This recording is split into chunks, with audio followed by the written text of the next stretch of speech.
Today we're filing a lawsuit against CNN for defamation. Just last week we sued Twitter for defamation, and all of this comes off the heels of our win in the New York State Supreme Court in a historic motion granting us discovery into the New York Times in a defamation action after they called us deceptive. But let's get back to CNN and why we're filing suit. On February 11th, Twitter permanently banned Project Veritas for allegedly, quote, posting other people's private information. Even Congressman Crenshaw pointed this out in a hearing. Mr. Dorsey, in just one example, I saw a video of that from Project Veritas that was taken down because they confronted a Facebook executive on his front lawn.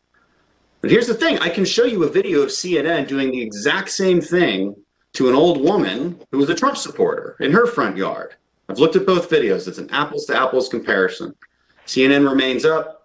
Project Veritas was taken down. Yet on February 14th, CNN's Ana Cabrera falsely stated on air that Project Veritas' deplatforming was part of a, quote, crackdown to try to stop the spread of misinformation and to hold some people who are spreading it accountable. Brian, for example, Twitter has suspended the account of Project Veritas. However, 3 days prior, Ana Cabrera actually tweeted out, quote, Twitter permanently bans Project Veritas for repeated violations of Twitter's policies prohibiting sharing people's private information. So Cabrera knew when she tweeted out 3 days prior the reason was posting private information that she said on air, quote, promoting misinformation.